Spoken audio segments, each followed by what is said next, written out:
It's with a fairly heavy heart that one does take a call on this bill of the Animal Welfare Treatment of Animals Amendment Bill, because we do appreciate that on balance New Zealand is judged as being a country that is a primary producing economy, and that we do have an expectation in the general public's mind that we have a high level of animal welfare.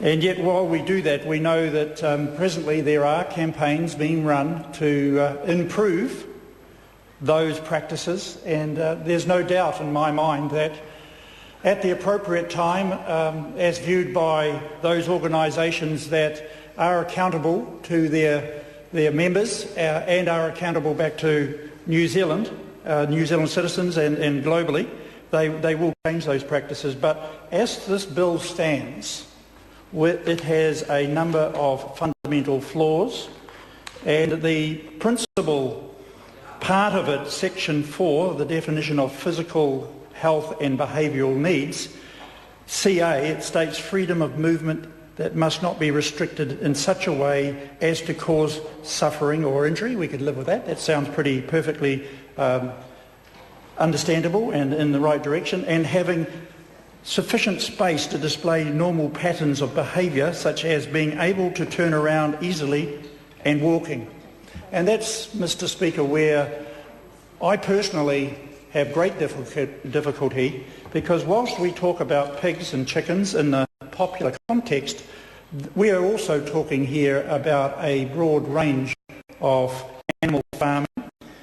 And I've only got to think about my background and my farming experience in sheep farming, and the things that we do in the best interest of lamb survival to ensure that we can mother on a lamb to a ewe who will not take its lamb.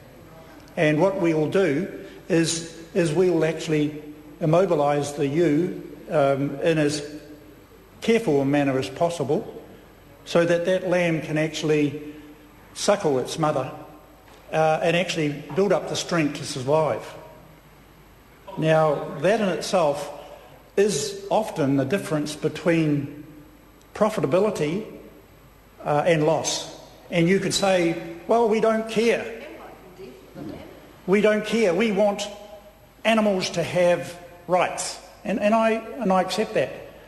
It's even a practice to actually get a piece of string and put it around the front foot of a ewe and tie it low down to the fence, especially two-tooth ewes, young sheep who haven't really developed the mothering intuitiveness and nurturing.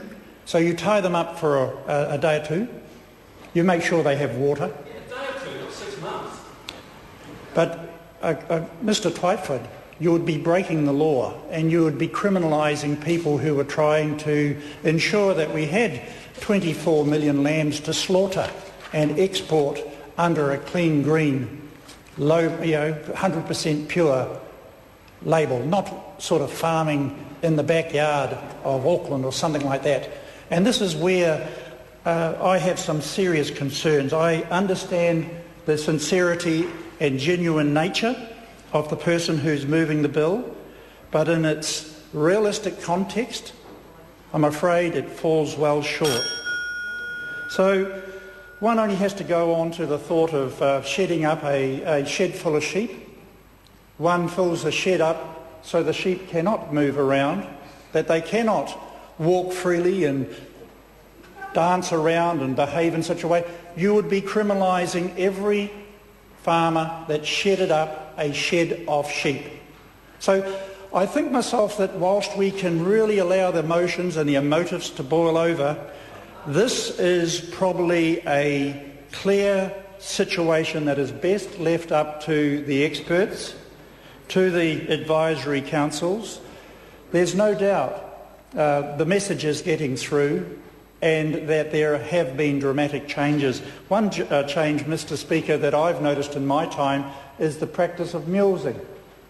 Now, mulesing done properly, in my view, is actually a animal welfare activity, But because it destroys our image overseas, we've changed away from it. So, Mr. Speaker, I could speak for a long time on this, but I think my time has gone by. I will be voting against this bill. I call Brendan Burns. Mr. Speaker, I'm